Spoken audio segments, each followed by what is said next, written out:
Selamat pagi.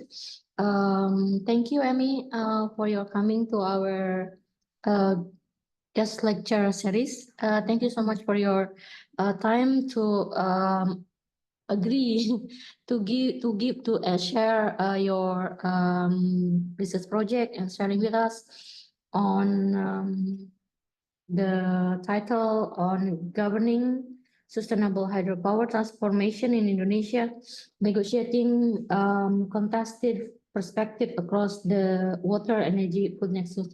So Amy is now doing research in Indonesia with collaboration with the research center from marine something. Oh yeah, freshwater and marine conservation. So funded by ASEAN,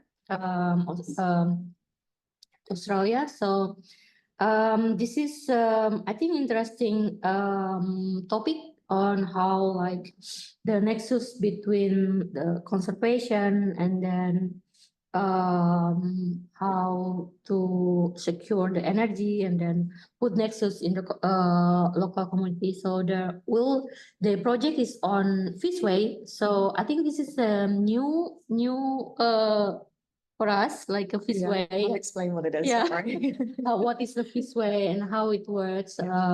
Usually we know that people see like our fish is like a commodity for food. Their food. Sometimes they take this fish, even a small one. So we want to know how this like probably the social, cultural, and then conflict in Poso, Sulawesi. This is your case study about this. I think multifaceted issue on the water, energy, and food nexus. And then before we give you the time for presentation, I will let Ibu Emil to give the opening remark. Please, Ibu. Thank you, Ibu Lely. Good morning, ladies and gentlemen. Thank you for coming for the guest lecture series today on 20th September 2024. We will have Dr. Fallon from Sturt University that she will give the sharing her experience and knowledge about the hydropower energy and the intersection between energy, food, and water. As we all already know, that hydropower energy means converting energy from a moving water into electricity. And this includes small-scale and large-scale hydropower energy. In 2020, hydropower energy contributed to 7% of energy mix in Indonesia. And therefore, it can be a significant contributor to Indonesian renewable energy. When we take a look at the Indonesian geographical location, Indonesia has 800 large-scale and medium-scale of river that can be a potential source of hydropower energy. And therefore, the hydropower energy should be one of the highest electricity resources in Indonesia. However, every development comes with different costs. At the one hand, hydropower energy has a potential for generation, water supply, and sustaining crops through irrigation. But at the other hand, there are causes, additional issues like in the social, political, and environmental problem. But how does the hydropower plant operate in the local level in Indonesia? In Poso itself, in Central Sulawesi, there are 3 large-scale hydropower plants there, such as Sulewana Poso 1, Sulewana Poso 2, and also Sulewana Poso 3. However, regarding there are many positive impact of having or developing construction hydropower plant, there are significant problems related with the construction of hydropower plant, especially in the local level. First is related with geographical challenges. The hydropower plants require river, either the large scale or medium scale river. However, in Indonesian context, most rivers are relatively short, and therefore the construction of a dam to build the hydropower plant, it needs to block the passage of the water in order to able to flow the water into the turbine and to generate electricity. And the second problem related with the ecological challenges. It means that large-scale hydropower plant affecting fishing activities and fishing productions. And therefore, because of this, the fish can be killed, injured, or blocked from their migration or reproduction process. And the third problem, mostly known as not in my backyard syndromes, it means that the development or construction of flood dam to persist the water, it creates affect the livelihood of all living creatures, including for human. And especially some villages, they have to relocate, or some because of the expansion of the dam construction. And the term of not in my backyard syndrome usually refer to the intense problem, frequency emotional problem, or opposition from the local community who are unwilling to be relocated because of the construction of the problem. Today we will have Amy Fallon to share her experience and knowledge about this, and I would like to invite you to participate and share experience and input with Amy. Thank you. Thank you, Emilia. First of all, I would like to read Amy Fallon CV. Sorry, I forgot to mention. So Dr. Amy Fallon is a research fellow in water governance and international development. She is environmental social scientist working across discipline in the study of sustainability transformation, especially on water fisheries governance in the context of rapid hydropower and infrastructure development in Southeast Asia. So please, Amy, your time is yours. Great. Thank you so much. And thank you everybody for inviting me here as well. Thank you for the invitation. I'm happy to share my slides. See if this works. There we go. Okay. Well, yeah, so thank you so much for the invitation, and thank you everyone for joining, and also online as well. As Lily explained, my name is Amy Fallon, nama saya Amy, and yeah, saya peneliti dari Sturt University di Australia. I am going to speak in English though, sorry. My Indonesian isn't that good yet. Maybe next year I can present more in Indonesian. And maybe also just a disclaimer, when I get excited, I tend to speak quite fast. So if I start to talk too fast, someone just like elbow me or flag me or something, wave at me and tell me to slow down. Yeah, I get very excited about this topic. So I wanted today to present around some of my research around hydropower transformations in Southeast Asia, focusing on a case study in Poso. So I thought what I'd do first of all is just introduce the university I'm from and the institute and this project that's funded by the Australian government, and then I'll go through a bit of background about Indonesia's energy transition or transformation. And then I've got some slides on some theory as well around the water, energy and food nexus and water governance. And then I'll move then into the case study. And I just wanted to present some theory before, just so you can kind of see where I'm coming from when I do this research. And actually, we just came back from Poso a couple of days ago. So these are still quite preliminary findings. We still have to do a lot of data analysis and further research. So I'll just present a few kind of initial thoughts really about the project. So this is the institute I'm from. So it's called the Gubali Institute, which is in Sturt University. And I'm based in a small town called Albury, which is between Melbourne and Sydney. And it's okay if you've never heard of it. I hadn't either before I moved there, so that's fine. It's a small town, but it's very lovely and it's very green. And yeah, it's for an environmental scientist, it's like the perfect place to live. Yeah, and the Gubali Institute is actually relatively new. We started maybe 4 or 5 years ago, and we work across different themes of agriculture, water, and environmental research. And I'm in the Sustainable Aquatic Systems group. And we work on many different projects. So we, especially on fisheries preservation or conservation, fisheries conservation in the context of river development in Southeast Asia. So we have a project in Laos on the Xayaburi Dam, which I'm not sure if anyone here is familiar with that one, but it's a pretty controversial dam. So we've been working on the fishway design and construction for that. And then, yeah, and then also across other aspects in terms of fisheries monitoring and these fish highways or fish ladders, which I'll explain shortly.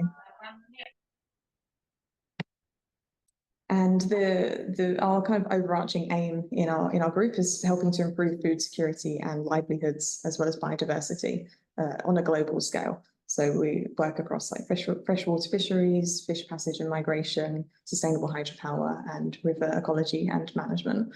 So our group is mostly fisheries ecologists. We have some engineers as well, and then there's a couple of social scientists as well. And I'm trying to collect social scientists now to join our project. And this is the project that I'm working on now. So this is supported by or funded by the Australian government, the Centre for International Agricultural Research, or ACIA. And it's been running since, when did it start?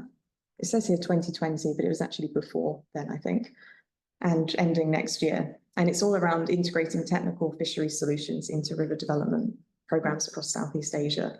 So improving fish ecosystems through, especially for irrigation and hydropower development, and through that supporting livelihood security and fish-friendly river development. And we've, as a part of this, we're also looking at governance and policy frameworks for integrating fish passage technologies into the legal framework. And this is a bit of an old map. We started off working in Laos and Cambodia. We're also now in Vietnam and Thailand. We were working in Myanmar until the political situation got very complicated. So now we're not actively working there. And of course, Indonesia. And as I said, this project is running until the end of next year, but we'll be also, we just had a design workshop to extend our work in Indonesia for another 4 years, which is very exciting. So moving on to the topic of today, I wanted to talk about is around the role that hydropower plays in Southeast Asia's transformation and, of course, Indonesia. And as we've heard this morning already, hydropower plays a really important role in meeting increasing energy demands across Southeast Asia for development. So it's a good thing in many ways. But unfortunately, it also comes at quite big ecological and social costs. So hydropower is often presented as a green source of energy, low carbon energy, and it has a really good role in meeting decarbonisation goals and climate change commitments. But there are really important social and ecological trade-offs that we have to consider.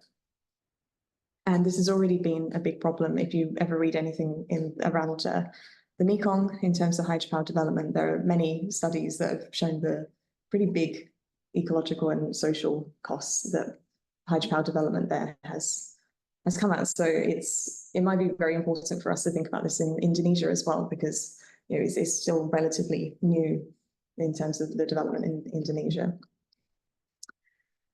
And yeah, in Indonesia, of course, you all know much better than I do around the country's rapid economic development. And to support that, you need a robust energy grid. So, and also facing pressure to reduce dependence on fossil fuels. And from a bit of research online, we find that electricity consumption in Indonesia is projected to triple by 2030. And as part of Indonesia's commitment from COP26, the government has a target to double the renewable energy mix by 2025 and to reach net zero carbon emissions by 2060. So pretty ambitious targets. And at the moment, hydropower constitutes over 50% of that renewable energy mix. And there's many things online. If you're ever looking at the news, it always seems to be in the news around energy transition and hydropower. But as I mentioned, it has significant costs as well that we need to consider. So hydropower dams often, they fragment river habitats and disrupt the natural water flow of a river. And this can block fish migration pathways, which then has impacts on fishing incomes and livelihoods, particularly for poorer communities or rural communities. This can lead to loss of a very vital protein source for many people and essential nutrients, so poorer nutritional outcomes. And of course, there are the social costs as well in terms of displacement of communities and even conflicts between communities and developers. And yeah, and other things as well, land use change, flooding, sedimentation, and so on. So it's not all good, unfortunately. And why is this a problem in Indonesia? Well, this map, hopefully you can see it a bit clearly. This is from a paper from last year, mapping out the existing and planned hydropower dams across Indonesia. And it says here there's 18 more planned, but I know that it's way more than that. Just from conversations I've had with people working in this space. And this presents a very big threat to fisheries across Indonesia. And that's a problem because Indonesia is the world's second largest producer of wild captured fish and one of the most fish dependent countries in the world. So if these freshwater resources are not protected, then we can look at a loss of ecosystem services for almost 10% of the population, which is significant. And I just want to also throw in here that hydropower is just part of the problem. There's also, from the same paper, they mapped out over 1,000 irrigation barriers, almost 300 water supply and storage dams, flood control dams, and all of these present a barrier for migratory fish species. So it's a growing problem that we need to really address. And I mentioned earlier about this fish passage technology, which is where my group in Charles Sturt University works in, that's in that space. And fishways are basically, it's a modification to infrastructure that blocks fish movement in rivers to help them get past. So usually, especially for hydropower, the water that's coming out can be very fast and powerful and turbulent water that fish they just can't get past that. And it's an upstream and a downstream problem. And there are many different types. So you can have like these quite natural looking ones, like the rock ramp that's at the bottom. You also have these cone ones. There are lifts as well. So there's quite a few different technologies around this. And if they're done right, they can be a really effective technical solution to these effects of dams. But of course, it's just one piece of the puzzle. It's not it's not going to fix the whole problem. They have to be built according to the local conditions. They have to be built for the right species in that river basin. So not every fishway is built for they're built the same. And that was a lesson that my team learned maybe 10, 15 years ago when initially fishways were built for salmon in North America. And then they just took that design and then applied it to other contexts and realized that not all fish swim like salmon, so they weren't working. So so it's a good technical solution, but it's just one piece of the solution. And in Indonesia, there are not that many fishways yet. So there's 2 operating fishway sites, one at Pejaya Dam in Sumatra, and then one in Poso, which I'll be getting into a bit later on. And again, just because they exist doesn't mean that they're necessarily effective, right? So there's been some studies around the effectiveness of these fishways and trying to figure out how to improve their effectiveness, especially in Poso. So that's just a quick background. I thought I'd go into a little bit of theory now, so hopefully that doesn't get too boring for everyone. But I thought I'd just first of all just talk about the nexus. We're always talking about nexus approach and water, energy, food, water, energy, climate, ecosystems. Like, it's so many different approaches, and yeah, it's not a perfect framework for sure. But I thought I'd use it just because it's quite dominant in how we're talking about these issues. And that's because society's big sustainability challenges are usually very complex and interconnected. So they involve different sectors, scales, and perspectives. So water security, energy security, food and climate security, they're all interconnected. And decisions across the policymaking spaces in each of those often has an impact on another one. So that could be that there are synergies, but also trade-offs. So I see the nexus, it can be a useful tool for just framing and understanding complex problems. because we can then look into the different scales and perspectives involved. But it doesn't always talk that much about the politics and power that's also involved in those decision-making spaces. So I'll get into that soon as well. But yeah, and it's also linked to the United Nations Sustainable Development Goals, especially things like zero poverty, hunger, goals around health and well-being, clean water, affordable energy, and so on. So this is just a quick schematic of what the nexus looks like roughly. So in the context of sustainable and equitable river development. So we have at the top, we're looking at water security. So in terms of having the right amount of water when you need it, the right quality of water, looking at environmental flows. And this then links to food security goals as well. So in terms of if there are goals around irrigation expansion or poverty reduction, you need water for that. And then, of course, energy, which is a bit more what we're focusing on today in terms of climate change targets, low carbon energy mix. But there are connections and trade-offs. So, for example, you need energy use for irrigated agriculture. So there's a link between energy and food. And there are impacts of hydropower dams on fisheries. So that also impacts food security goals. If we're looking between water and energy, you need water for hydropower production, but also hydropower has impacts on water flows and river hydrology. So there are trade-offs both ways there. And between food and water goals as well, you need water for agriculture. And if you have droughts or floods, especially, that will impact agricultural production. But at the same time, agriculture and food security goals can impact water as well in terms of water quantity and quality. So things like runoff from agriculture. So there are many different linkages and trade-offs that we have to kind of consider across the sectors. Yeah, actually, I'm going to skip over that one just to keep moving forward.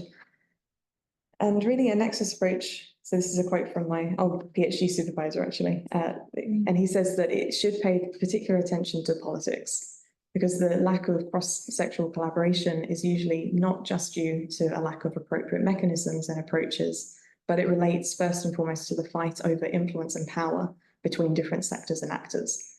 And I think that's really what is missing from that framework, that we don't always talk about the politics that drives those trade-offs and who wins and who loses. And yeah, so the nexus can be very complex. We can have high uncertainty around what's going on and incomplete information. We can have diverse and conflicting perspectives, values and knowledge types across different stakeholders and institutions. And as I mentioned, interconnectivity of multiple problems across scales and those trade-offs then that come with different levels of influence and power. And lastly, constantly shifting goalposts as well. Our understanding of the problem constantly changes and updates, and solutions are always having to be renegotiated between stakeholders. So how do we govern these kinds of problems? So, okay, this is the last part of the theory, I promise, and then I'll show you some nice pictures of eels and POSO. Yeah, I think a lot of you will probably already have a good understanding of governance because we're in the law research center, but I'll go over it just from my perspective as well, just to clarify where I'm coming from. So water governance is just broadly how we as humans exercise authority over the use and management of water and related resources. And that's through formal and informal decision-making processes. And it's really about how actors and institutions get together around a collective problem and how they interact around that problem. So in terms of actors, that can be state and non-state actors. So governance is not government, it's also non-government organizations, private sector, civil society, and so on. And then in terms of institutions, formal and informal. So formal is, of course, where you guys are very strong in terms of laws, policies, regulations, but also then informal. So the social norms, the principles, daily practices, things that shape how people interact with the environment and use and conserve water and natural resources. And then these actors and institutions then interact and use different instruments in order to govern. So that could be financial instruments, regulatory frameworks, market, and so on. So things like water pricing and these sorts of things. And there are different views on governance and what constitutes good governance. But generally speaking, principles of good governance include things like transparency, accountability, legitimacy, trust, participation, policy coherence, and so on. And there are so many different frameworks that you can look at for governance as well, and different modes of governance. So hierarchical or top-down approaches, or bottom-up, polycentric and adaptive governance. But really the most important thing is that governance arrangements should fit the context. So complex environmental challenges often need a more adaptive or a dynamic approach to governance. And how does this then link to when we're talking about the trade-offs and the contestations across the nexus? So I like to think of it in terms of conflict. And conflict isn't necessarily a bad or a dirty word. Conflict can be really good and productive as well. It's not always about violent conflict.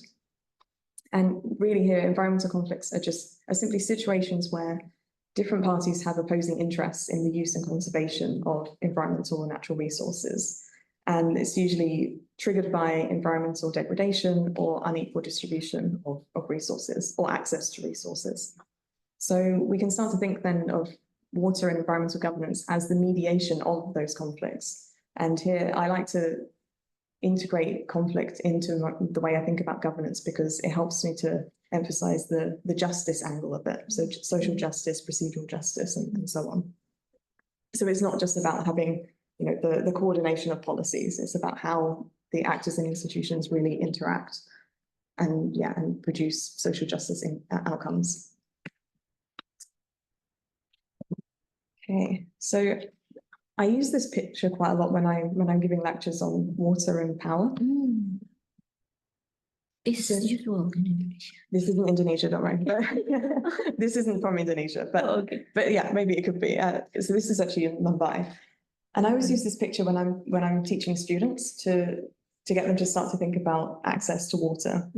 Because usually when I'm teaching and we're talking about water security, they immediately start to think about just availability of water. Like, okay, well, on the map, we have a lot of rainfall, but it doesn't mean that you have access to that water. Yeah. So here you have a small child and she's walking on a pipe of very clean water that's probably going to the city, but she doesn't have access to it. The water she has access to is completely polluted and covered in trash. So I like to use this quote from a great book actually from the 80s about the American water crisis. Water flows uphill to money. So it's not always about the physical distribution of water. It's about who has the power and the wealth to access it. So so maybe I'd also add water flows uphill to money and power. So now I'll just get a bit more into the power and politics side of water governance. So it's really about who gets what, when, and how. So who has the loudest voice in decision-making spaces, who has the ability to shape agendas and influence decision-making processes and outcomes. And the way that this can be done, there are so many different ways that this can manifest. Some are really obvious and some less so. So I like to use this framework of the 3 dimensions of power. So there's material, bargaining, and ideational power. And the first is the most obvious one. So this is what we call hard power, which is through achieving the interests of an actor or institution through physical or economic force. So that might be through things like building dams in an upstream position and taking advantage of the geopolitical landscape, using economic strength, building infrastructure, military force. We've seen, for example, in the Nile, the disputes between Egypt and Ethiopia regarding the Grand Renaissance Dam. So it's quite an obvious one. Things like blowing up dams, like that really kind of material power. And the second is then bargaining power, and this is the softer side of power, and it's a little bit harder to witness or to analyze. And this is about the ability to shape and control the rules of the game. So we like to think of it as carrots and sticks. So a carrot would be me saying, oh, if you do this for me, I'll do something nice for you. Whereas a stick would be, if you don't do something that I want you to do, then I'll punish you. I'll make life difficult for you. I'll cut you off from a trade agreement and so on. So it's all really about coercion in decision making. And that really influences things like writing water laws as well. And often in this sense, we see conflict dressed up as cooperation. And this is quite an old slide, so I'm not going to go into the Israel-Palestine issue, because I know at the moment it's a very contentious topic. But in the 90s, there were the Oslo Accords that were made for, it was a transboundary water agreement between Israel and Palestine. And really, when you then, it was all around cooperation and bilateral cooperation. But when you read the accords, it's very inequitable in terms of who has access to the water. So yeah, you could argue that it's conflict dressed up as cooperation. And the third type is maybe the hardest one to spot, which is ideational power. And this is around the capacity to create, uphold, and destroy narratives, perceptions, and knowledge. So this is how the way that the news reports news stories. It's the language that's used in formal negotiations. It's around global discourses and how problems are framed, and the dominant narratives and ideas that shape how we talk about environmental problems. So this kind of power of ideas. And the easiest way to think about this one is when you're scrolling through social media and you see adverts for things, and it's all around trying to get you to want something, even though you don't realize that you're being influenced. So basically, yeah, so how do the powerful secure the compliance of those they dominate? And not only that, how do they secure their willing compliance? And yeah, just going back to the conflict and cooperation angle. So there are many different frameworks that we can use to look at water conflicts and cooperation. This is from actually looking at transboundary water conflicts, but I think it applies at subnational levels as well. And the idea here is that we often think about conflict and cooperation as being just a linear thing, that you're either in conflict or you're cooperating, but they often coexist. And also, not all conflict is negative. You know, sometimes just the fact that a community has the agency and ability to speak up about something, that's productive conflict. And also, some cooperation is based on coercion or submissiveness. So I've worked in some places where everything on the surface seems really good, everyone seems happy, but actually they just don't have the capacity to speak out against what's happening. So cooperative efforts can be a part of the problem because of power asymmetries between actors and certain actors. And yeah, and hurried diplomacy can also make this worse. So just to sum up on the theory side of things, what I'm just trying to get across is that we just need a critical approach to water governance and conflict. So as I said, a calm situation doesn't necessarily mean there's no conflict or contestation. And a situation with evident disagreements and contestations doesn't mean that everything's bad and that we can't do anything. And also here, I just wanted to reflect a bit that it's very easy to point fingers and say, like, okay, this big player is the villain, like, you know, the hydropower company is automatically the bad guy. But it's not always the case. You know, to what extent can those powerful actors or institutions facilitate positive change? And of course, there are trade-offs around that as well. And how can we enable them to act as agents of change while holding them accountable? So I keep this in my mind as well when looking at these situations, especially with hydropower. Maybe I'll just take a breather and see if anyone has any questions at this point or anything, or shall I just keep going? Yeah, Keep going? Okay. All right. So I'll now shift over to, I've got some nice pictures now of POSO, so this should be more fun.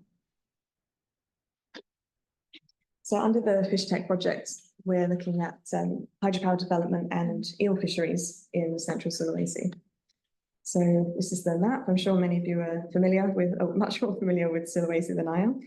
And we are working in this area here in POSO, which is here, zoomed in. Sorry, they're very terrible maps, but it's just a quick snapshot. So we have here Lake POSO, which empties out into the Tomini Bay. So the POSO River flows out into Tomini Bay. It's about 60 kilometers long. And this is the lake. It's a very beautiful area. Yeah, I've definitely had worse places where I've done research, so this is really nice. No complaints. But Lake Poso is an ancient lake, and it's home to many unique species of fish, including several eel species and sidat, and the local name for that is masapi. And they migrate between the lake and the sea. So if you bear with me, I'm going to talk about eels for a while. And I used to think eels were very weird and gross and slimy. And the more I learn about them, the more fascinating I find them. They're really strange fish and very mysterious. And they're also vital to the food security and livelihoods of many, many people. They're very fatty and they're high in protein, which is good, especially for poorer people. And also globally, they're under threat. So things like overfishing, river barriers blocking their migration pathways, and also even illegal trafficking. So this is a rabbit hole I've been down for the last couple of months. So eel smuggling is actually one of the biggest wildlife trafficking issues in the world. Like they're the most trafficked commodity or resource in natural, wildlife in the world, which really blew my mind. I had no idea. So here, for example, this was, when was this? Last year, 13 million euros worth of eels were seized by Europol. So especially from Europe, they're sent to or smuggled to Hong Kong and Japan mostly because they use them sushi. And this is like the baby eels, so like the really tiny ones. So yeah, it's a bit crazy. So they're under threat, but they're really important to many people. And eels are, as I said, quite strange. So they tend to spawn out in the deep, deep sea. And then they float along with the ocean currents and get swept into estuaries. So then they start to move into freshwater environment and then they're the glass eels. So they're these tiny see-through things. Then as they move up the river, they become elvers and then turn into yellow eels when they reach the freshwater environment. So in Poso, like when they reach the lake, they become yellow eels. And then they can live there for, we think, like up to 10, 20 years. And then they start to move back downstream and when they're mature as silver eels. And then they go back out into the sea and then they spawn and die. And to this day, no one has even ever actually witnessed an eel reproduce. So they're very elusive creatures. And in Poso, we're still not sure on their migration pathway. So we did suspect that they were spawning out in the deep sea by Japan and then coming in. But actually last year, there was a paper that suggests that they actually spawn more locally in the Tammany Bay. So this is like a big kind of uncertainty or a research gap that we don't really even know where they're coming from and how vital the Poso River is for these eels. But they are fished a lot in the Poso area. So there's a lot of eel fishing around the lake. And then also at the estuary, so those baby eels that I mentioned that come up into the river. So this is from last year. They were showing us. Yeah, so these are the glass eels. Yeah. Glass eel. So these are the baby eels, and they're very, very expensive. So they can get, when they sell them to Japan, they can get about, is it $5,000 per kilo? The baby eel. Wow. Yeah. So they are very important in terms of the economy, right? There's a very vital supply chain here with glass eels. So that's them there, the little babies. And that's baby eel? Yep. So that's when they're the babies. And then they'll move up the river, live in the lake for a while. And then as they come out, then fishermen catch them coming back out. So you can't really see, this is a picture I took from a fisherman's phone. So they can go up to about 1 meter in length. So they're really 1 big. meter? Yeah. So they become very big. And they can catch them with the spears when they're coming out of the lake, or also then these traditional eel traps. They're called pagasugili or wayamasapi is the local name for them. And this is the wayamasapi. So you can see here that you can't really see very well in the picture, but there are these traps here. Oh, traps. Yeah. Okay. So the in- trash for the eel. Yes, yeah. So as the adults come out of the lake, they catch them in the river. So this is like, look, this is facing downstream. So they catch them as they come down. And these traps, they've been around, we think, since the 1800s. So it's quite a long-standing tradition in the area. And so, yeah, so eel fishing in the Poso area it's not just about the economic value, it also has a cultural significance to the fishermen. But of course, there's always something wrong in these situations. So unfortunately now there's been hydropower. Yeah. So there's now Poso Energy have built 2 dams along Poso River, and they have 2 more planned. So they have Poso 1 and 2 already that were built. Yeah, they've been operational since I think 2021 fully. And the concern is that the dams are blocking the migration pathway of these eels. And as I said, there's not hard data on this yet, but it's more about the reports of the fishermen. So there have been reports that the declining eel catch is due to the dams, and also because of dredging. So the company have been dredging the river. So that's also been impacting their ability to fish for the eels, and it meant that the company paid a compensation price to the Pagasugili eel fishermen to remove the traps so they could dredge the river, and that's been a source of conflict between the community and the energy company.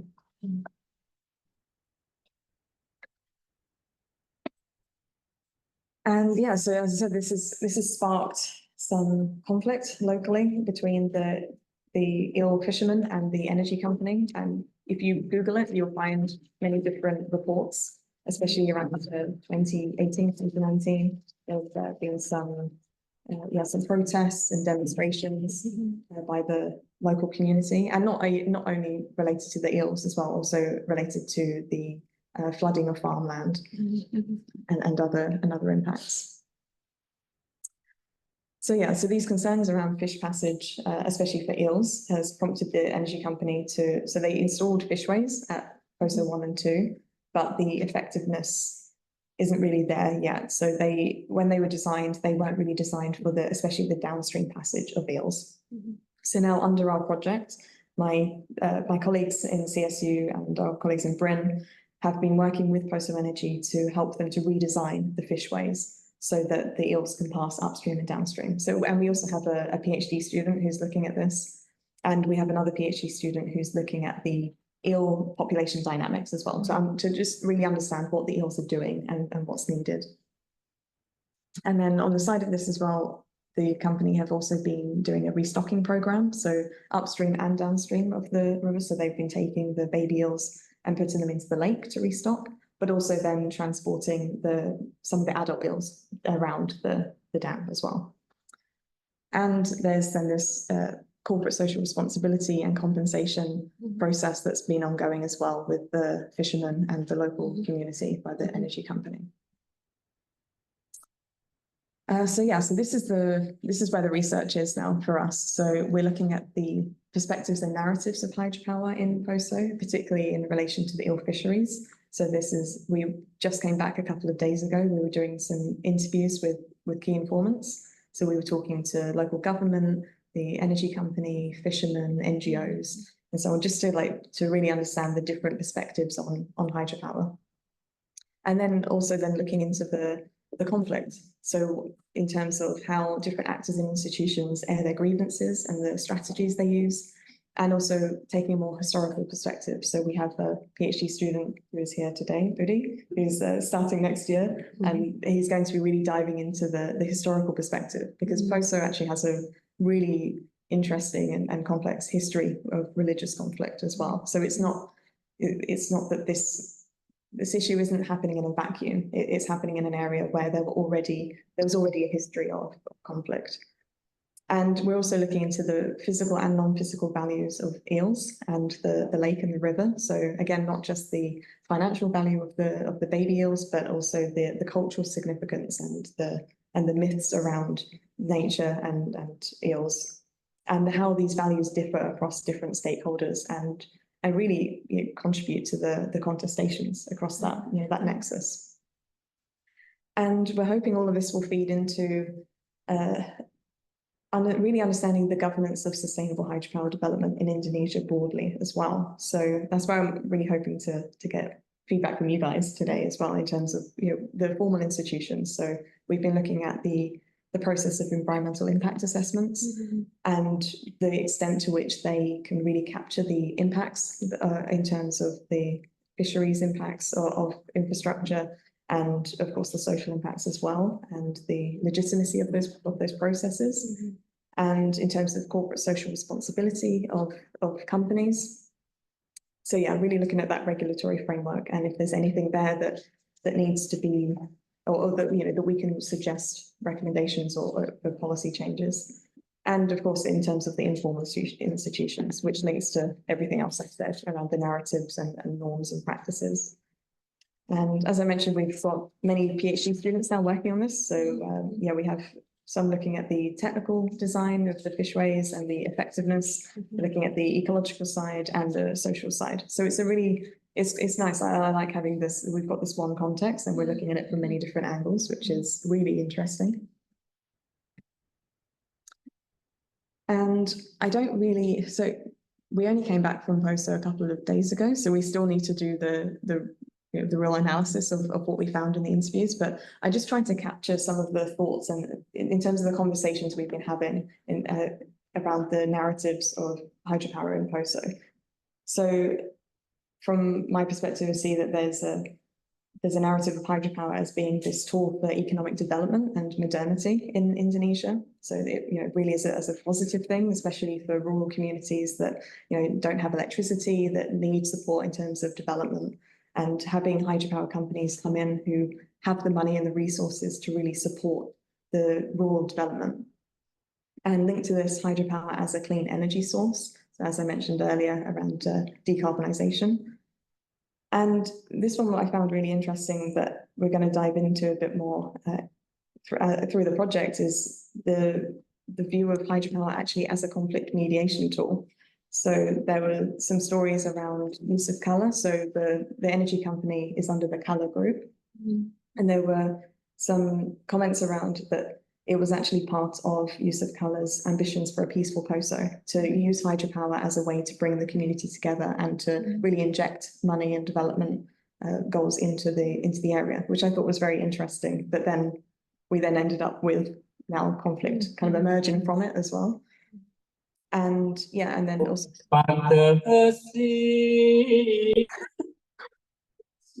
that wasn't me. Someone's very excited about the conflict mediation. Moving on.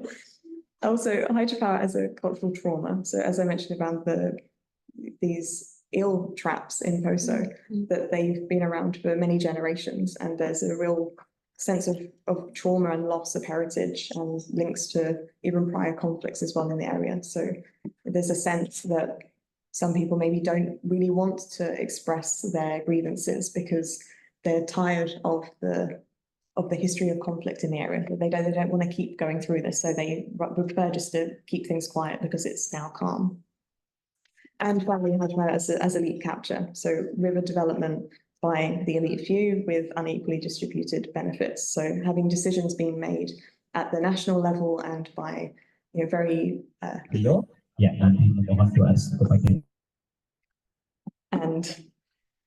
but those benefits of hydropower not necessarily reaching everybody, so that those kind of trade-offs again. And in terms of the strategies that have been used by different actors and institutions to air their grievances and to try and influence the governance of hydropower, there are things such as like local organisation and mobilisation through the local NGOs and local communities and groups. As I mentioned, demonstrations and protests, some of them peaceful and some not so much, that we've seen in the media. Using bargaining tools, so in terms of compensation and corporate social responsibility, and this kind of angle of redistributive justice. So the company have been doing things like funding local hospitals and conservation areas and this kind of thing. Also, in terms of legal complaints as well, there have been, and police complaints, that we've heard a few stories of those, and local education and capacity building by NGOs. So things like educating the community on the ecological significance of the lake, or supporting local fishermen to air their grievances through legal processes because maybe they don't have the administrative literacy. Also, media reporting. Also, I'm not going to go too much into this one, but we've heard some stories around coercion as well, and also the use of traditional rituals and storytelling. And also, interestingly, scientific research as well. We're hearing from many different sides how they're using scientific research as a way to legitimize their stance on hydropower.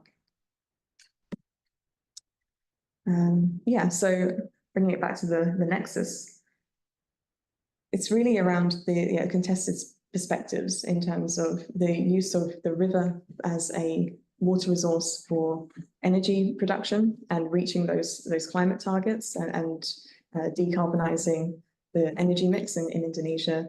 But then also these trade-offs in terms of looking at the river and lake as an economic good versus a cultural heritage.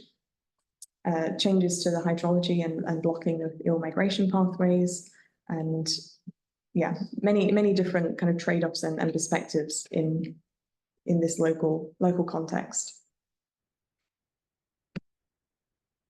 And the next steps then, I'll wrap up now, is so we've just done about 15 key informant interviews, and we're planning to have some follow-up interviews. It's more, as I mentioned earlier, it's more like peeling an onion. We've done the first layer, but there's a lot more that we still need to find out, and a lot of stories and things that we want to verify and triangulate. And also in terms of governance analysis, we want to really now start looking into the EIA process around hydropower development in Indonesia and how that works in terms of permits and how effective that is in protecting fisheries and communities within that regulatory framework. And also looking at the compensation process in a bit more detail as well. So yeah, that's kind of a summary of what we'll be working on in the coming months and years, probably.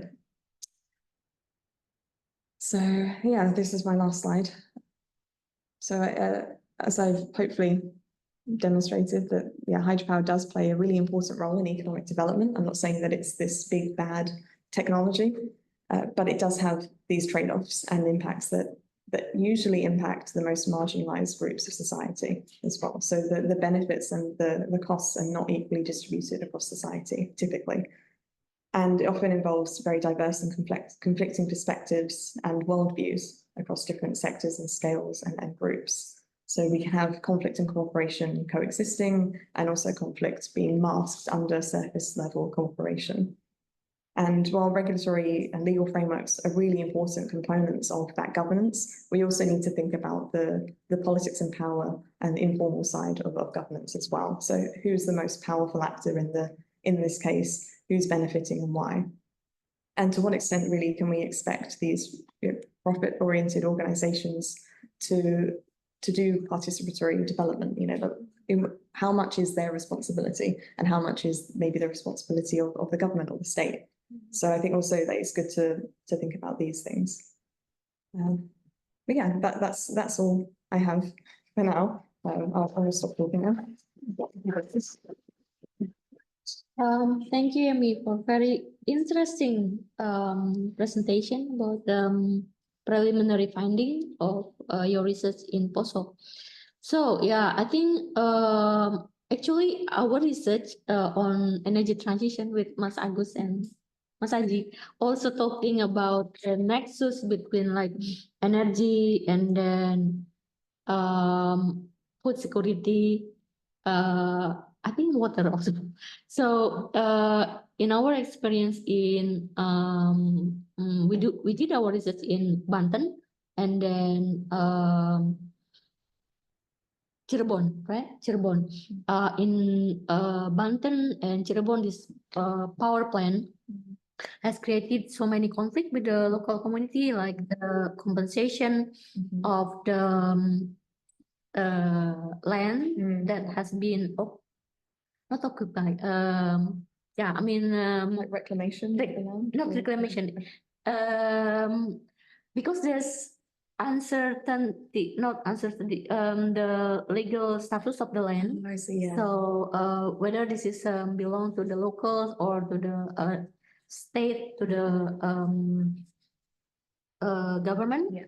So the government give this concession to the power plant. So they say this coal power plant has created so many environmental damage, and then they ask also for the compensation in people that growing the muscle in the nearby of the coal power plant. Yeah. They say because of this heated water of this coal power plant, so the muscle cannot be so it's died. So they need to move to some other place. So the company compensate this movement of these people to the other areas, not close to this power plant. In another case, in Cirebon also they say that because of this coal not coal power plant, coal power plant, they lose their livelihood. Usually they are a fisherman there, but then now they don't have any job, unemployment. So this create like so many crime in that area, because so what they still like how the government resolve this kind of conflict between like the energy and then the community livelihood and like you said the environment. So in the same case with the Poso River, where the community has been like for a long generation practices the eel fishing, and then is affected by this dam or hydropower. So so do you think that this eel passage will be in the future as a solution for this kind of water, energy, food security nexus, or is there any more need to be done rather than this way? Because we don't know, like you said, whether this effective or not effective. So if it is not effective, how to make this kind of this way effective? I mean, it is. Do you think it needs more coordination between local government, central government, or the local community on this, or how to solve this kind of conflict at the local level? So I invite some of participants to give a comment, like maybe on water governance in general, like in Indonesia, water governance, or asking about the any research on Poso Lake on eel fishery. So is there any comment question, Mas Agus, on AER, environmental impact assessment? Please, yeah, Mbak Dina. Again, I want to say, this is a very good research, and I learned a little that I like to ask you English. I see that you did research in Poso, that the nexus which involved the dam with construction, but the that they will be done. Yeah. So because I never did the kind of research before, and I'm familiar with the nexus about the water energy, hydropower, and but I do know about some kind of dam, not in the lake, the river, but in the sea. Yeah. The sea, to prevent the water to go to the beach. Oh, Yeah, yeah. And if it surely affect the livelihood of the people around, especially those who job work as a fisherman, because most of them live in the shore. In my hometown, work as they have a livelihood of fishermen. And okay, that is another story. My question is, do you think that so far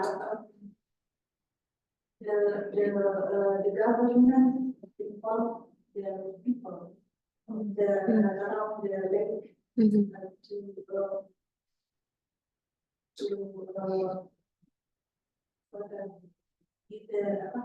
kebijakan the regulation around the building of the dam, and is that then is very important?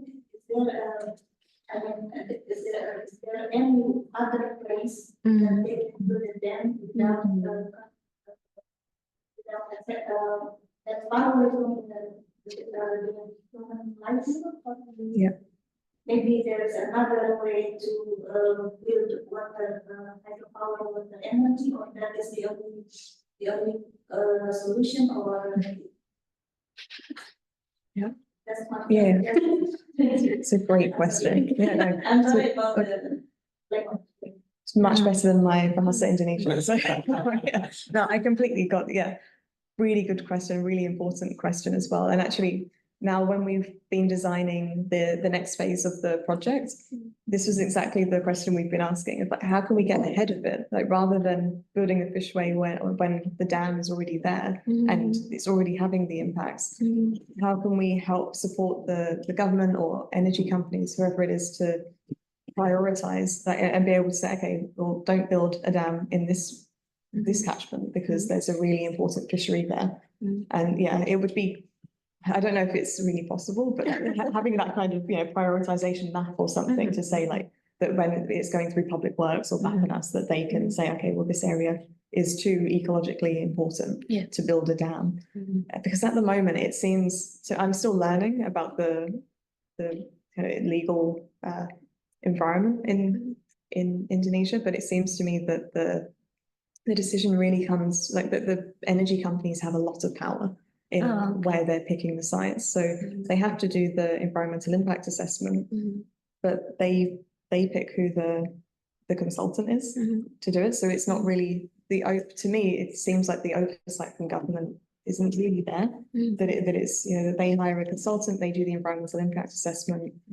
I haven't figured out yet how good those assessments are. Like, are they looking at the social impacts as well? I don't know. Like, that's also a question that I have. Like, in terms of before they construct, are they consulting with the community properly as well, and are they engaging with them in a way that's not just like a checkbox exercise? So yeah, it's a really important question. I don't have an answer. Yeah, but it's a question that I've also been having, like how do they decide where they're building these dams, and are they consulting with the community to decide? Yeah, so yeah, I don't have an answer, I'm afraid. But I agree, it's a really important question. Maybe you can look into it for me. Okay. I think if we look at the experience of coal power plant in Cirebon and in Banten, the government decide that we need one more energy coal power plant planted between Cirebon and Tegal, right?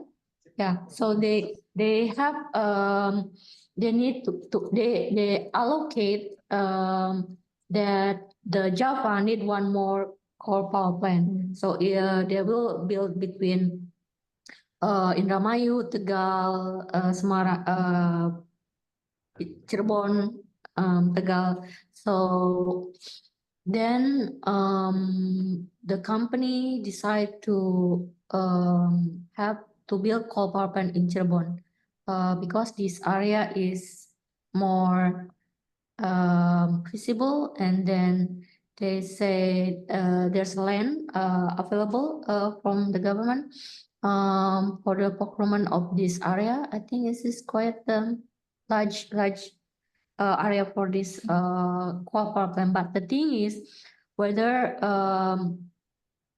the community is consulted or not consulted. So probably this is against like there's so many rejection of energy like geothermal and many energy development in Indonesia because of this environmental impact. So for example, we went to the Pandarincang, is one of the geothermal. It will be established there, but the community said the environmental impact will be much more damaging for them. So they cannot access again to that livelihood. So the community reject until, I think, until now, right? So until now they don't want the company, even with the military there, they still like taking this person to the police, except so there's so many conflict in this I think it is common in Indonesia, like energy is one of the strategic national priority of Indonesia. So with this they need to be secure the energy. But the thing is with the impact of this to the community, the ecological, sometimes environmental impact assessment is just only like formally so they already built this, but then this environmental impact assessment is just only formally conducted by consultant, but in implementation, it is not really like community involved in this impact assessment. So they need to have like the community to have like transparency and etc. What is the impact of this project for their livelihood? For that, sometimes the government is and also the donor, because the one that give the donor is actually from overseas, like from Korea.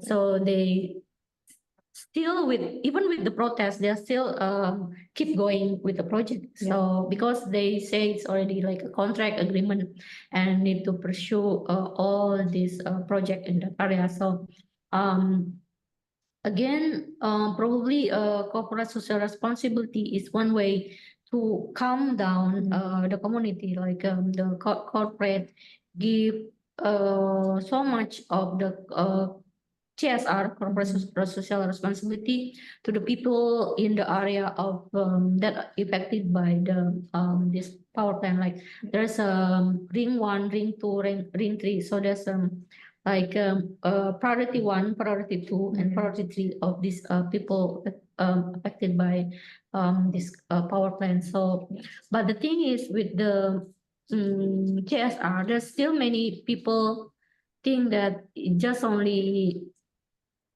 must, like it's not really give them advantage, so many advantage. For example, with the giving training, or it is not really like, for example, training for fishermen, but the training is for other purposes, so not related to their job or livelihood. So the thing is probably there's need to be more community that affected by this need to be involved, and but maybe the company, they have a backup from the government, so it is like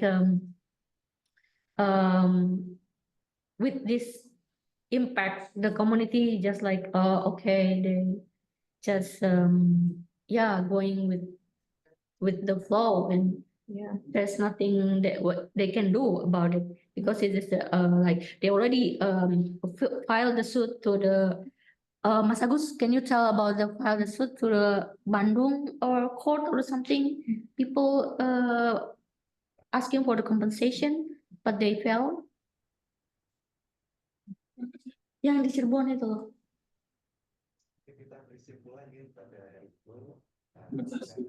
Iya sampai ke court itu loh, but about the assessment or maybe in Banten. So in Banten there's an NGO they sue the company to choose to develop more power plant in that area, right?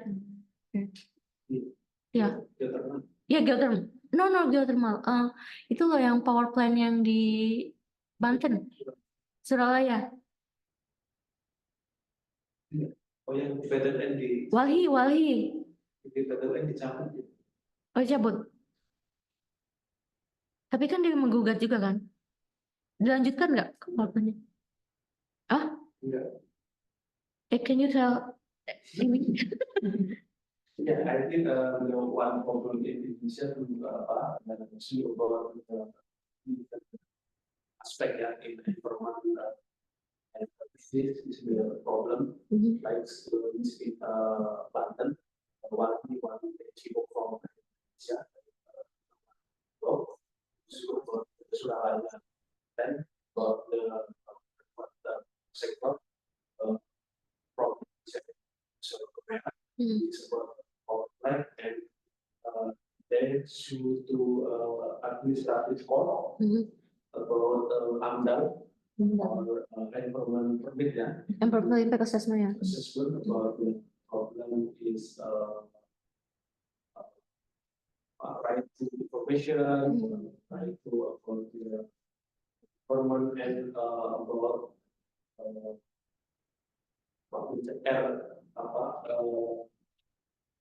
keterangan palsu Fake information. fake information from one academician from Bandung.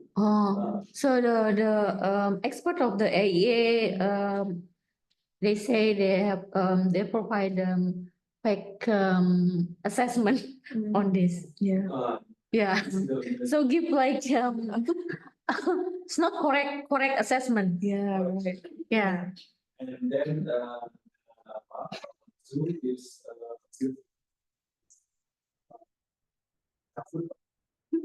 Katanya before. Metro about the administrative court because very difficult to get evidence from government about the permit law, about the from the people. They very difficult. Yang itu mas itu kesulitan mencari kesaksian. Oh yeah. Difficult to get Evidence, yeah. The witness, yeah. So this NGO then revoked the suit because of they don't have enough evidence to prove that these people, this expert giving incorrect assessment for this like this one suitable or not suitable. So yeah.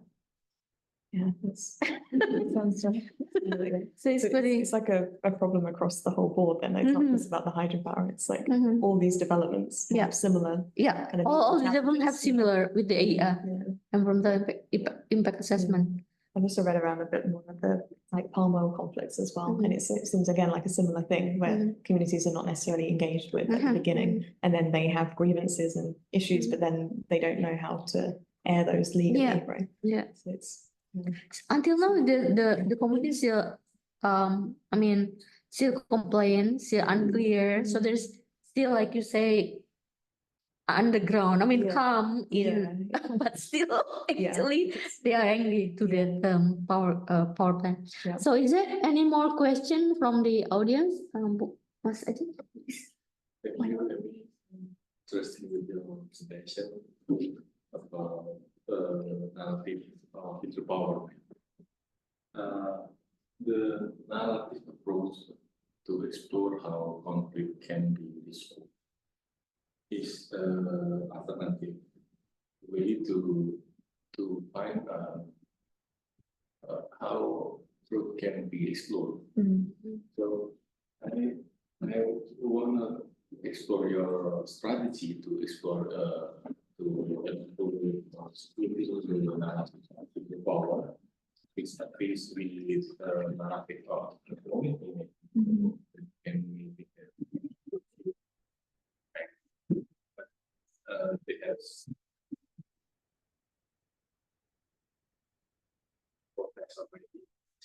how the narrative approach can analyze the power relation and give the real solution. Is my first question. And the second, I interested about doing method of conflict and cooperation. Actually, also have cultural culture and history of conflict settlement on 2 decades of maybe with ancient, but the never explore is about how local elite can make some benefits from this conflict. So how your strategy to explore the elite local role playing maybe in the conflict and cooperation. Thank you. Yeah, thank you. So can you repeat that bit again? About the conflict and cooperation, how local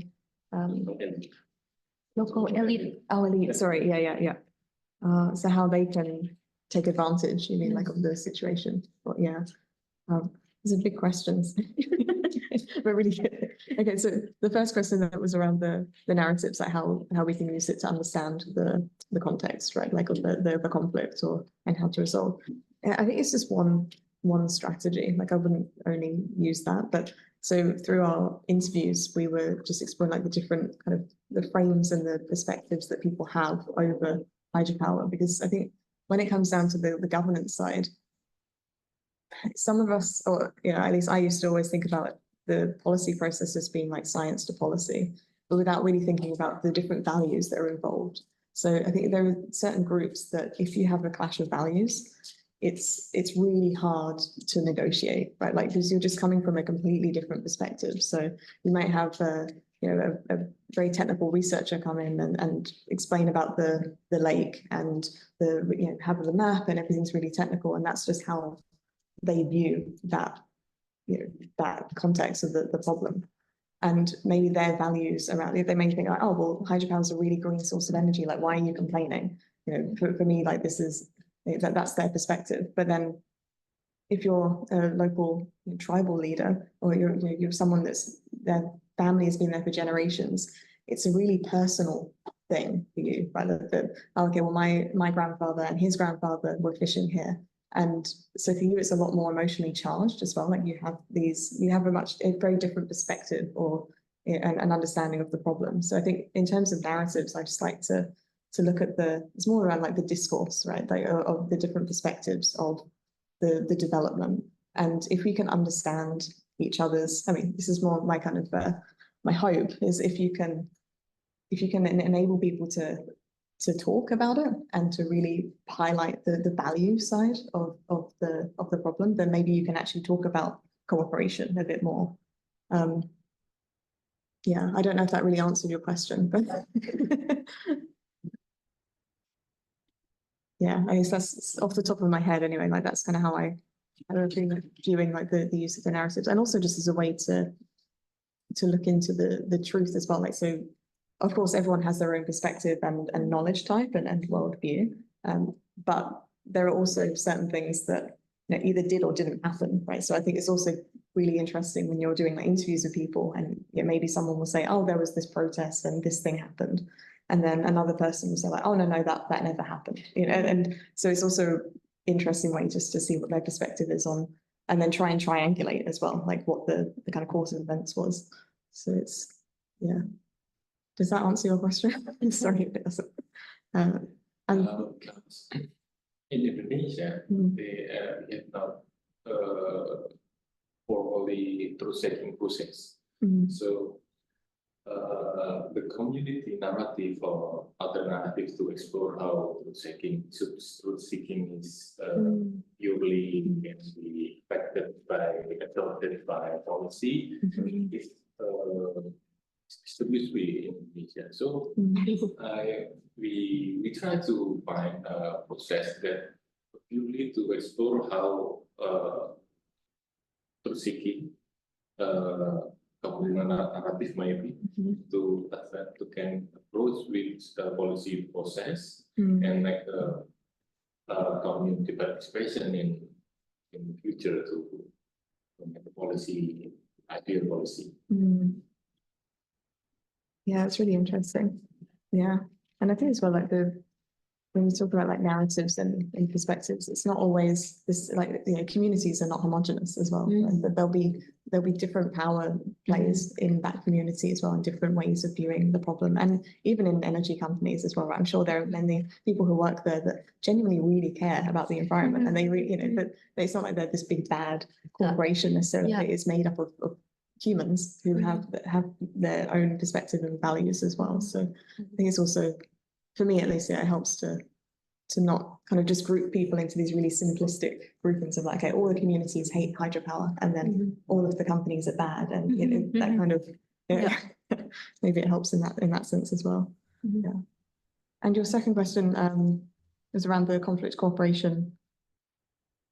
Yeah, what was it? How local elite can, my notes are terrible. I'm sorry, I've forgotten now. It was a good question. Was it like how local elites can? The cooperation is like present of the coin. We can explore how elite localities can take advantage with conflict, or can take advantage with cooperation. Yeah. By themselves or by society. Yeah. This is tricky or maybe hidden agenda with the local. They feeding the conflict and they take advantage with that. Absolutely. What is the advantage of the local? Local election. Oh, a local election. Yeah. We've been discussing this as well the last week or so. Like things like payoffs as well. Business with Yeah. With the voice for the lake, maybe. Yeah,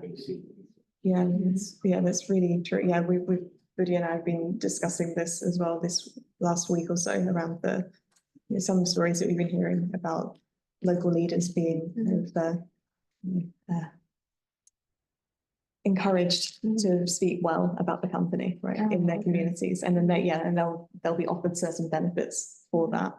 So it's, I think it's definitely and again that kind of goes back to that, you know, within a community there's also power relations at play there, and there's kind of like elite capture, right? Like that some people will take advantage of the situation for themselves. Yeah, absolutely.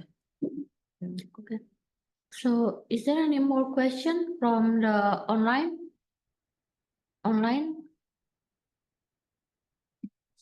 Tadi online ada yang mau tanya nggak? Siapa aja sih itu? It's relaxing.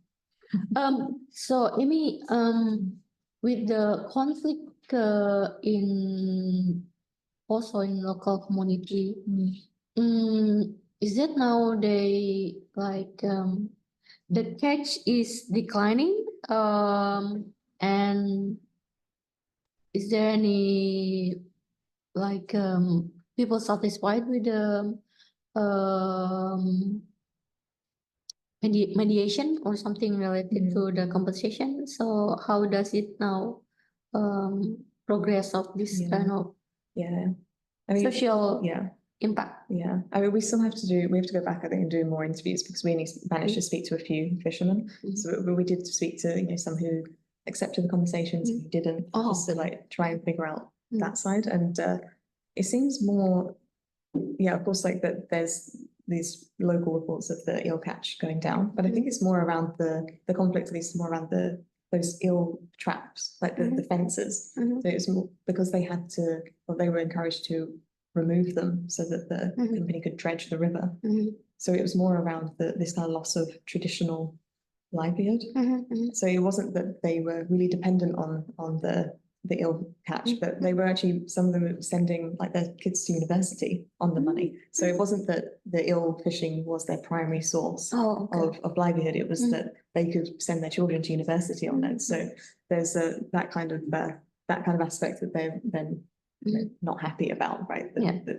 And I've lost my train of thought now. In terms of with the compensation, so I want to go back and interview more fishers who accepted, right, to understand like the reasons that they accepted. But some of the stories that came out of the interviews were things like that it was around the time of COVID. So there were a lot of people who really needed the money. Oh, okay. So they were more willing to accept the compensation for removing the traps, even if in the long term, maybe it wasn't, that good a deal. Like that it wasn't necessarily the right amount of money, but for them, like they just needed the cash. Yeah. So I think that's something that we need to look into a bit more, like the reasons that people accepted and didn't accept the compensation. But but it seems like it's that there are different, I guess it depends on their starting point, right? I think that it seems like some of the fishermen had a bit more bargaining power as well. If they owned more of the traps as well, that they have a bit more power against the company to be able to refuse to remove them and negotiate a higher price. Whereas others maybe didn't, because each trap has, I forgot to say actually, each trap, there are between 8 and 11 fishermen working on each one. So the compensation was per trap and then divided between the fishermen. So so at the moment, it's tricky to say. I don't know, Goody, what do you think? Anything you want to add in terms of the situation now? And Thank you for the time. Maybe I will add a little bit because we are still undergoing in collecting data clear enough to explain about justification in relation with the compensation. Are they happy with the compensation? They're not happy with the compensation. We have not right with the conclusion about it. Still more data to be collected. And about the number of affected by the eels population, affected by reform development there. So I think it is more like survey data with the population of eel, not based on the catching number of catching eel. So I think this is two kind of data that can be generated to make a statement that the eel population is decreasing or increasing. So I think it is not fair if we use the data only from the catching fish catching. So we don't know how many eels are under the water in the nets, and then how many eels which are flowing with the river current, and how many eels will be crossing the dam into the sea. So I think this is more technical, not a social scientist to do that. But I think this is important to make sure that there is a decreasing or increasing number. And how the effectiveness of the fishing maybe, also spillway. There are two approach and technology applied in the dam. The first is the fishway or fish passage, which helping the eel to climb the river into the lake, which is the young eel from the yellow to silver. And then the other way, or the other eel that need to be migrate or spawning in the sea. So it also crossing the dam.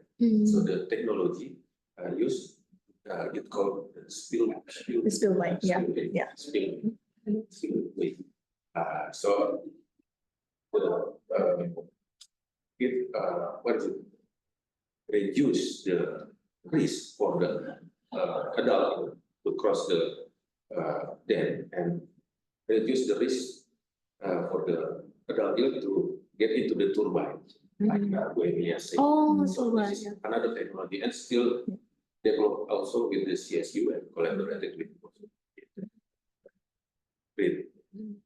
Because there are research that involving this and try to decide about it.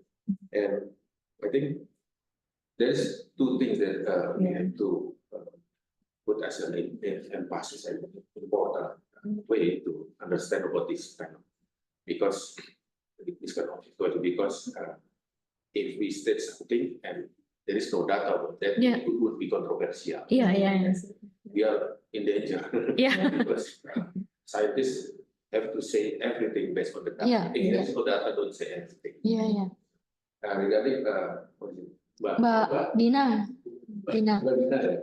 That is an interesting question, but I just about the location. Is there any location that can generate? Yeah, then can generate power from water? Yeah, we have also discussed with expert in the construction of dam yesterday, and she said that why in that location, because of the elevation of the landscape. So the more what is it? The elevation percentage, there will be the more power on the for the generated movement from the turbine. So this is the, if you have flat river, for example, I learned from the informant that I interviewed. If the river is quite flat, you need to build a huge dam to make sure that I see. flow very strong. You need the gradient. Yeah. Gradient. Otherwise, you will not have good electricity because we need movement energy, power from the movement of the water, not the water itself, but the power of the water. The movement. So it can generate electricity through the turbine. So the water can move the turbine to make electricity. So that is the why. They use the water from the Poso Lake through the river lake because of the elevation. The electricity power is stronger. But I don't know. Yeah, because of that, it will deal with the environmental issue, community also, because there is a community living there, affected by the construction. So for the development aspect, there is there is only the perspective. How can we use? How will we use the perspective? Is the community part of the problem, or is the community part of the solution? And also the company, and also the government. Every stakeholder is looking for the country is kind of development. So the power, hydropower is not only beneficial, but also a risk to the construction. Still looking for the way, like looking for the way to get back and go back again. This is interesting. Thank you, Mas. Siapa lupa namanya? Budianto. Budi ya, Mas Budi. Dia juga turut ke lapangan ya. So, is there any more question? Sorry, mau nanya nggak? Fallon? Tanya. Tanya belum. Mbak Dina tadi ada mau nanya lagi? Ya.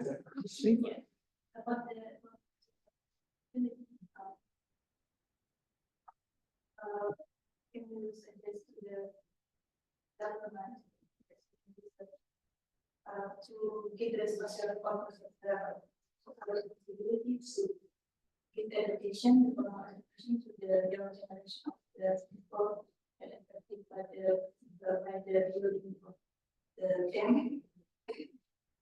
because the job is only temporary, but if the organization will be last for them, and maybe it can eradicate the problem. Yeah. Yeah.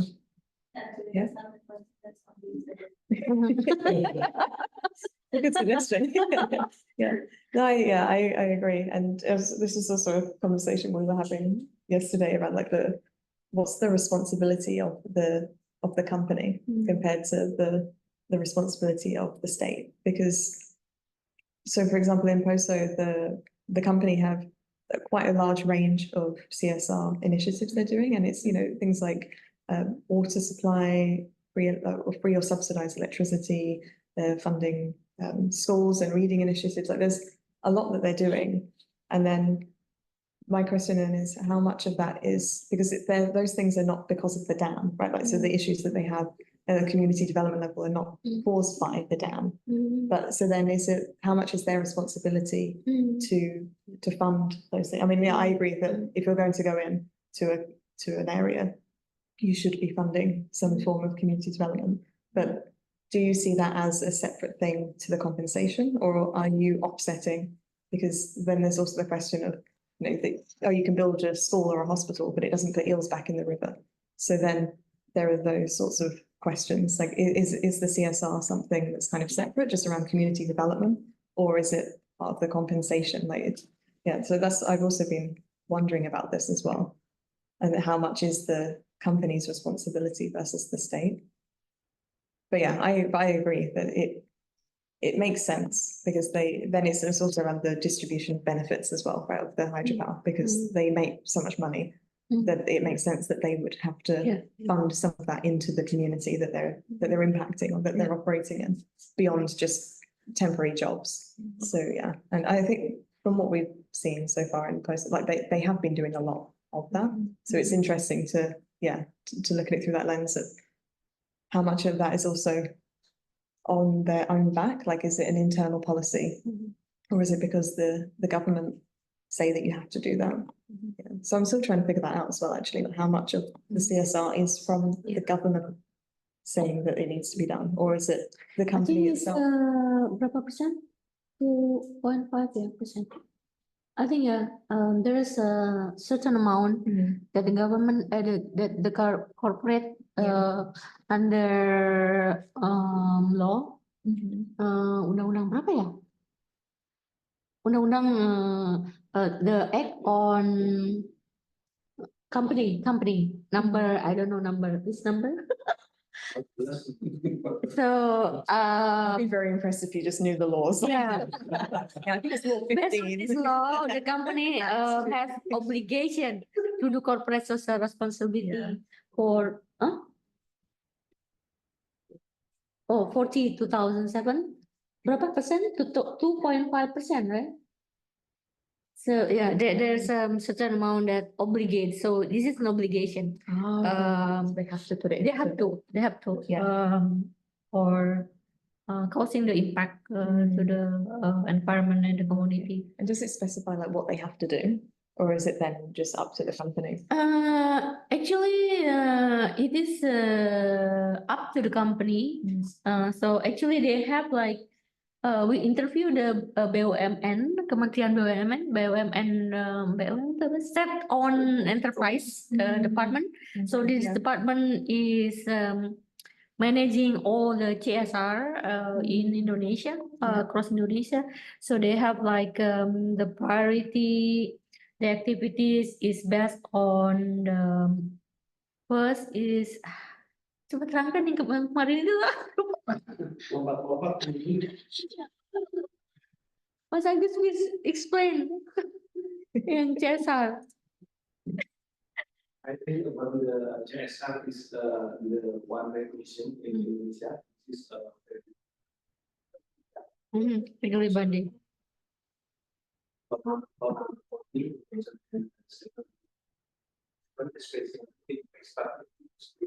It's something that's the one recognition of the article is a topic of the exam. It must then we are in Indonesia, where CSR focusing in mangrove process like this. And then in Jakarta, like this in coastal area or other. And then in Sulawesi or Kalimantan or Sumatra, CSR always about the training of project to handle about the social problem where the local community CSR make some with role and other community in this local area. And then CSR always one conflict, conflict with the community when not fight to distribution about the CSR. This is the problem. One local community.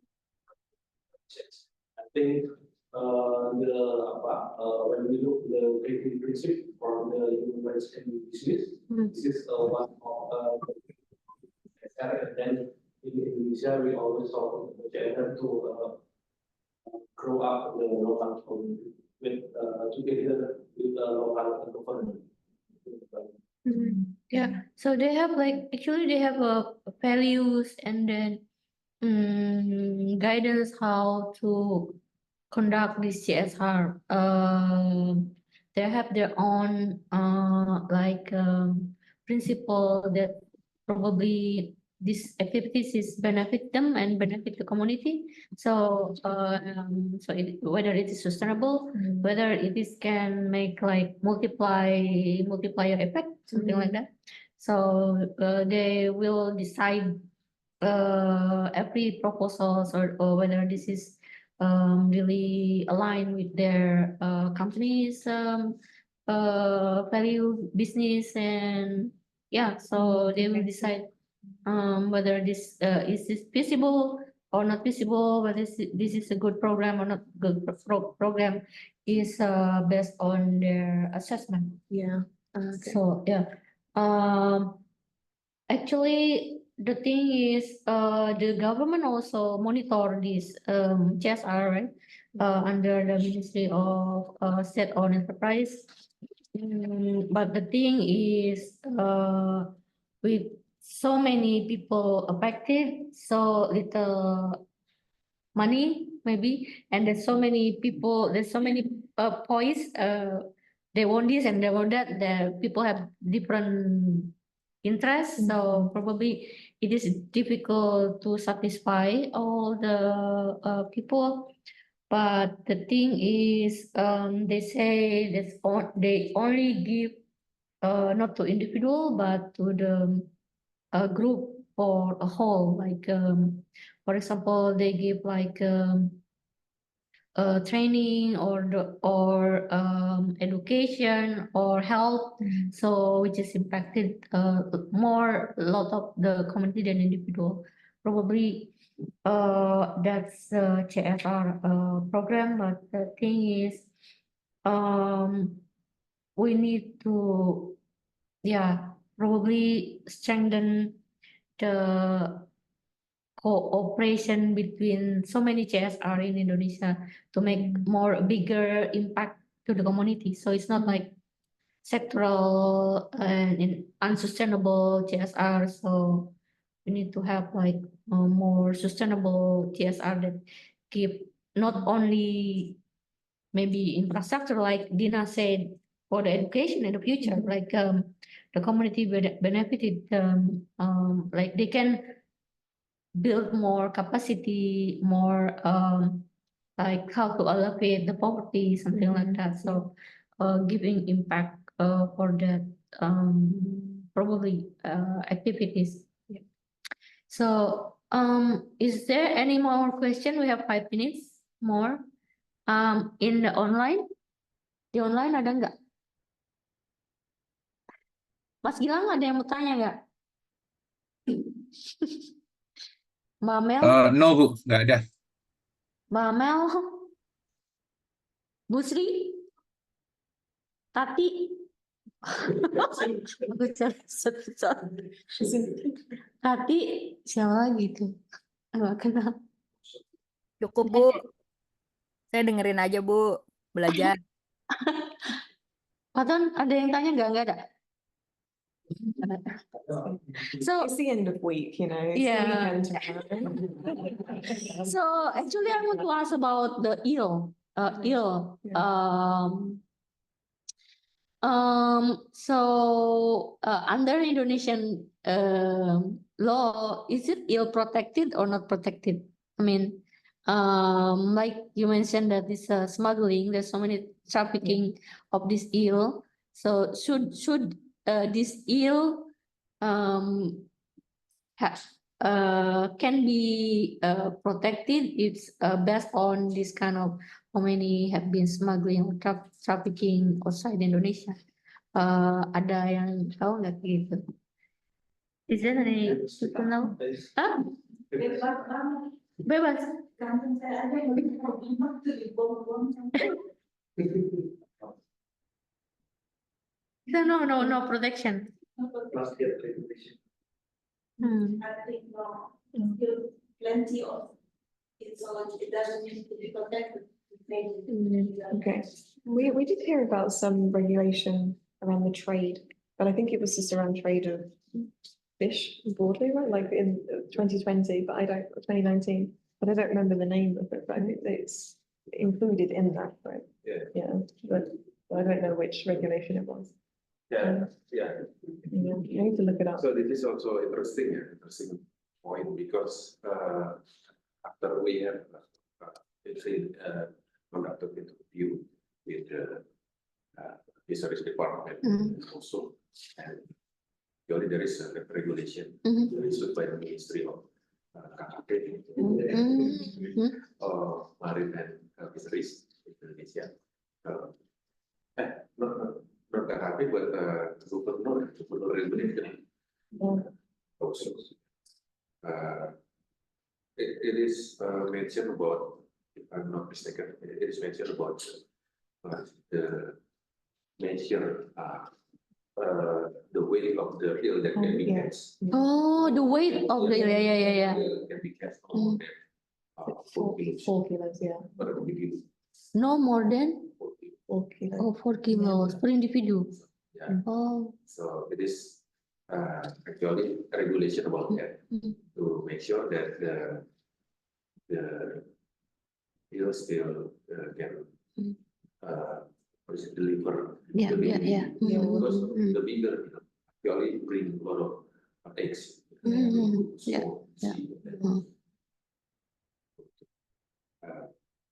Spawning deliver the guy. Yeah, But for the appendix. Appendix, yeah.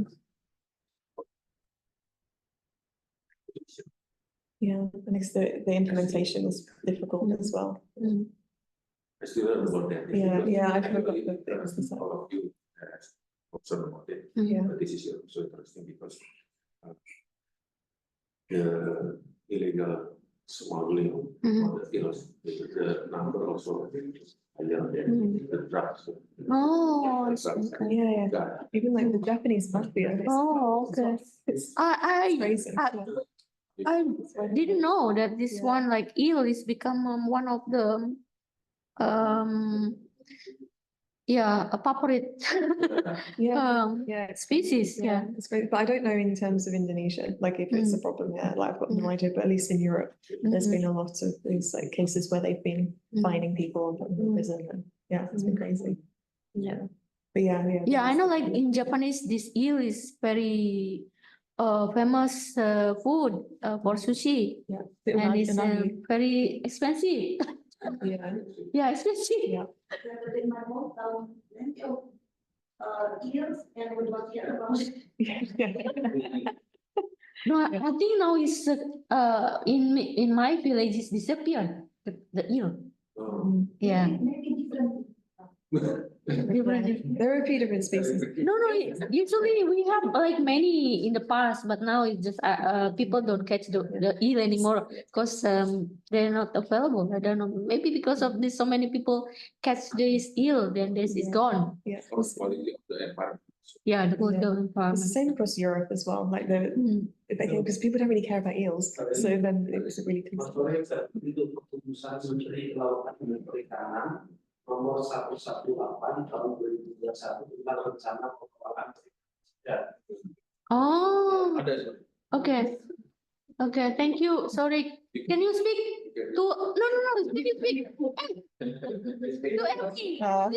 Please. he's She trying. needed more information. She need more information on this. I thought there is regulation. Yeah, the Ministry Regulation Of the eel. number 118 2021 On? Well, regarding rencana pengelolaan perikanan sidang. Oh, the planning of the eel fisheries. Yeah, so they have actually regulation for this concerning. Okay, yeah. But for the regulation for catching eel, there is also regulation from the local, provincial. Oh, provincial level, yeah. To make sure that the eel is Still exists, yeah. There's also another river being researched by Tadulako University. They also so it means that there is a possibilities for us to see another habitat of eel. Yeah. So maybe one last question regarding the fish passage. So what is the community perspective of this fish passage, fish spillway or Yeah, something? yeah. Yeah, is there any like interview regarding this kind of whether it's beneficial or not beneficial, and then what they think about it? Yeah, we still need to do more interviews because we didn't interview that many community members, so I couldn't really say like broadly if they know about it. But I think one thing that I'm noticing is that the fish tech projects especially in Laos and Cambodia is mostly around irrigation Oh, infrastructure. irrigation, yeah. So in those contexts, the fishway is actually in public areas. Oh, yeah. So there's been a lot, at least on those projects, there's been a lot more engagement with the community in terms of like the fishway operation. So like the community be involved in the releasing water into it. Also, there's like capacity building and training around like don't fish in the fishway because that's where the fish kind of collect. So then you'll have local fishermen like, oh great, there's loads of fish here. So then there's a capacity building aspect of that, like making sure that they allow the fish to use the fishway. But in this context, because the fishway it's on private property, right? So there's not that kind of visual aspect of it, like that they can't see it because it's on the hydropower site and they don't have access to it. So I'm also curious about this, what the difference will be compared to other areas where the fishway is actually on public property, like if there's more of an ownership angle to it than imposed. So we don't know yet because we need to do more interviews to find out. But, So because it's in private, right? Not in public. Yeah, so I don't know yet like how many people are aware of the fishway and what their view actually is, But when we do more interviews next time. Okay. Thank you, Amy, for your very interesting presentation on the fishway and then the eel fisheries and the nexus between water, energy, and food security. So probably we'll want to see more collaboration in the future. Whether we can like contribute for the AER aspect, environmental impact assessment, and then water governance. Because I think it is a really hot issue in Indonesia, like water governance. Because we have so many problems with the pollution in the river, in the marine plastic. That's many fish are gone because of this pollution. So fish is actually kind of disappearing because of this pollution. So in the river and everywhere. So probably it is not the same case like in Australia. Like in Australia, probably even there's not so many people catch the fish in the river, right? No, it's more like recreational fishing. Recreational Yeah, fisheries, yeah. But you know, they're a very powerful group. They have a very loud voice. Oh, okay. In some areas, yeah. Because especially in terms of like invasive species, it's quite a big problem there with carp. We also have like recreational fishing, Yeah. like in the dam, in everywhere, but they don't have any voice, I think, yeah. Don't have, they don't have any voice for this. It's just like, yeah. So, thank you again. Probably Mas Agus or Mas Aji are interested for the DBR on this project. Yeah, environmental impact assessment, or yeah, please, ask Mas Budi, yeah. Of course, If you want to join. yeah, but maybe you can discuss. for that. Yeah, actually, yeah. Yeah, a couple of weeks, yeah, I forgot about that actually. So much has happened in the last month. So when we were in Jakarta a few weeks ago, CSU actually re-signed the MOU with BRIN. So there'll be more opportunities for the PhD collaborations, across BRIN. So we met with the director and there was a signing ceremony. It was great. Yeah. But yeah, so over the next 4 or 5 years, there'll be a lot more. I can't remember how many we're aiming for. I think another 6 or something. Yeah. PhD students from BRIN. So Yeah. I'd be very keen to Yeah. chat about it. Yeah.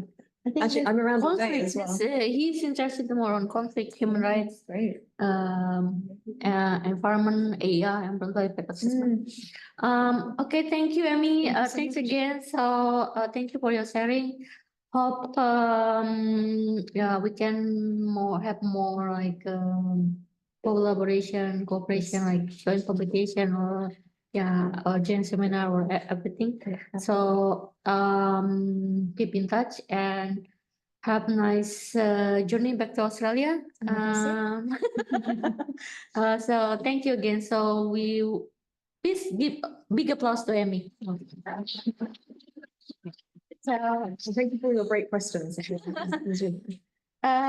will have a placard. Shall we?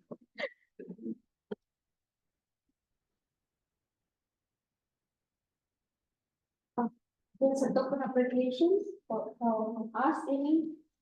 Oh, wow. Oh my God, I've never received anything like this before. Oh, really? Exciting. Thank you so much. Fotonya nggak? Thank you so much. Official. Official aja. Official mana? Share ya. Udah. Okay, thank you. so much. Thank you, gentlemen. And this one? Oh, gosh.